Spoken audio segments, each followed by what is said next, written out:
Assalamu alaikum, this is Muhammad Iqbal Bhava here. I myself a Python developer and ACCA qualified and also a visiting faculty member at NED for finance and business related subjects, and also acting as a senior business financial analyst at the Bhava Group and the unique agencies, and also acting as a visiting faculty member at Focus Point for C and ACCA subjects. और हम ये free of cost series का जो है वो हमने आगाज़ start कर दिया था और हम बहुत सारी चीज़ें इसके अंदर डिस्कस कर रहे हैं। इसके अंदर करियर काउंसलिंग भी आ रही है, इसके अंदर हम पाइथन की वेरिएबल्स के ऊपर भी हमने लास्ट टाइम बात करी थी और स्कोप के ऊपर भी बात करी थी। और आज की तारीख में मैं आपको फॉर लूप के बारे में एक चीज़ समझाना चाहूँगा। बड़ी बेसिक लेवल पे यूजुअली फॉर लूप का जो इस्तेमाल होता है वो पाइथन के अंदर बड़ा डिफ़िकल्ट हो जाता है for the students to digest, for the students to understand ये फॉर लूप क्या चीज़ होती है। और इससे आज हम इससे हम काउंटिंग भी करना सीखेंगे कि किस तरीके से होता है। देखिए, फॉर लूप का सबसे पहले तो एक सिंटेक्स समझें। कभी भी आप कोई भी लैंग्वेज सीखने के लिए जाएंगे तो आपको किताबों के अंदर उसका सिंटेक्स मिलेगा। सिंटेक्स का मतलब कि पहले क्या चीज़ आएगी, फिर क्या चीज़ आएगी, फिर क्या चीज़ आएगी। तो फॉर लूप के अंदर जो है ना वो सिंटेक्स क्या आता है कि भाई सबसे पहले तो आपका, अगर मैं आपको सिंटेक्स समझाऊँ तो सबसे पहले तो भाई फॉर का वर्ड आता है, ये कीवर्ड ये बाय डिफ़ॉल्ट वहाँ पर होगा। उसके बाद आपको एक आइटम लेना पड़ेगा जिसको हम आइटम भी कहते हैं, जिसको हम वेरिएबल भी कह सकते हैं। फॉर एग्जांपल फॉर ए, उसके बाद इन जो है वो प्री डिफाइंड कीवर्ड है, वहाँ पे आएगा ही आएगा। फिर आप इस्तेमाल करेंगे रेंज का फंक्शन। रेंज के फंक्शन के अंदर आप कोई भी चीज़ फॉर एग्जांपल डाल देंगे, यानी कि कोई भी वैल्यू डाल देंगे। जैसा कि मैं यहाँ पे डाल देता हूँ लेट सपोज 5, और उसके बाद मैं जो है ना वो प्रिंट करवा दूंगा ए को। ठीक है, अब ये दिमाग में रखिएगा कि ये जो फॉर लूप का जो सिंटेक्स है ना वो कुछ इस तरह का होता है। फॉर ए इन रेंज 5, और यूजुअली फॉर का जो लूप है अब रेंज के साथ ही समझते हैं इनिशियली। और इसका क्या मतलब हुआ? इसका मतलब ये हुआ भाईजान, इसका पहले तो आप सिंटेक्स समझ लें कि फॉर का जो लूप है वो एक प्री डिफाइंड है। फॉर आपको फॉर लिखेंगे आप तो एक प्री डिफाइंड वर्जन है, प्री डिफाइंड आइटम है। ए आप अपनी मर्जी से चूज कर सकते हैं। भाई ए की जगह मैं इकबाल भी लिख सकता हूँ, बी भी लिख सकता हूँ, सी भी लिख सकता हूँ। ये आइटम है, या आपको डालना पड़ेगा। यानी कि एक समझ लें एक वेरिएबल है, फॉर के अंदर एक वेरिएबल है जो आपको डिफाइन करना पड़ेगा। इन एक कीवर्ड है, इन आपको लिखना पड़ेगा, ये प्री डिफाइंड कीवर्ड है। रेंज एक फंक्शन है। अब रेंज का फंक्शन करता क्या, पहले तो ये समझ लीजिएगा। रेंज का फंक्शन ये करता है, फॉर एग्जाम्पल मैं आपको यहाँ पे रिमूव करके बताता हूँ और मैं लिखता हूँ फॉर। देखिए ये ब्लू में हो गया, ये ब्लू में जैसे ही आ गया इसका मतलब हो गया कि भाईजान ये प्री डिफाइंड है। ए मैंने अपनी मर्जी से ले लिया, ये वाइट में आया, इसका मतलब मैंने अपनी मर्जी से लिया। इन आप देखिए फिर ब्लू में आ गया, कीवर्ड है, ये ब्लू में आ गया।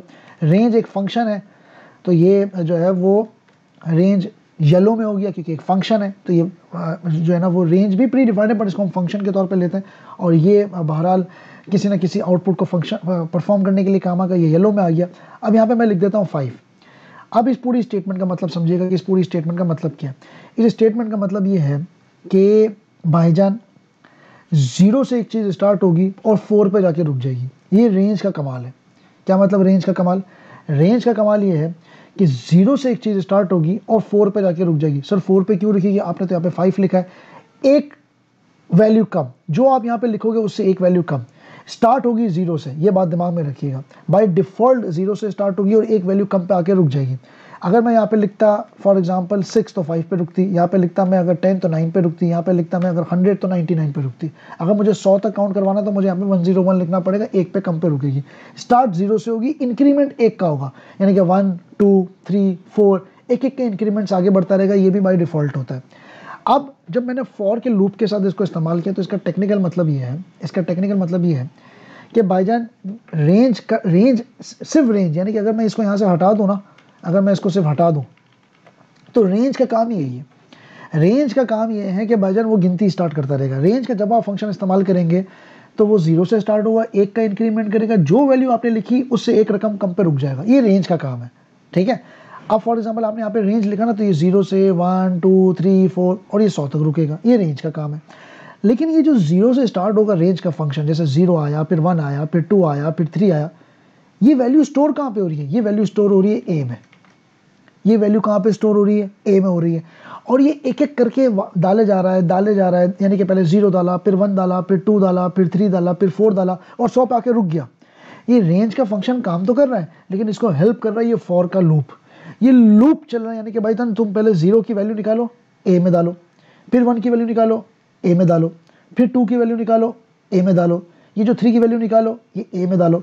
अब ये जो 3 की वैल्यू निकाल रहा है, ये निकाल तो रेंज रहा है, लेकिन इसको ए में डालते रहो जब तक 100 ना आ जाए, ये फॉर कर रहा है। समझ आ रही बात?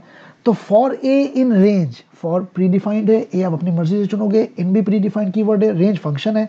इसका मतलब ये हो गया कि भाईजान 0 से वैल्यू निकालो, ए में डालो, एक व्हील बन रहा है ना, लूप चलने का मतलब क्या हुआ, व्हील बन रहा है ना। तो व्हील कैसे बन रहा है, 0 से 1, 0 ए में, 1 ए में, 2 ए में, 3 ए में। तो ये जो सर्कल चल रहा है ना, ये फॉर का कमाल है। समझ आ रही बात? ये आपको समझना है। अच्छा, जब भी आप फॉर को लूप खत्म करेंगे, जैसे मैंने यहाँ पे लिख दिया भाई रेंज 101, जब भी आप खत्म करेंगे हमेशा कॉलन लगा के खत्म करेंगे, ये कॉलन लगा के खत्म हो जाएगा। उसके बाद आप प्रिंट करोगे ए। अब यहाँ पे एक चीज और भी नोट कर लीजिएगा, मैंने प्रिंट जो है ना वो फॉर के लूप के अंदर डाला है, मैंने इसके आउटर साइड पे नहीं लिखा। जब मैं आउटर साइड पे लिखूंगा ये मुझे एरर दे देगा।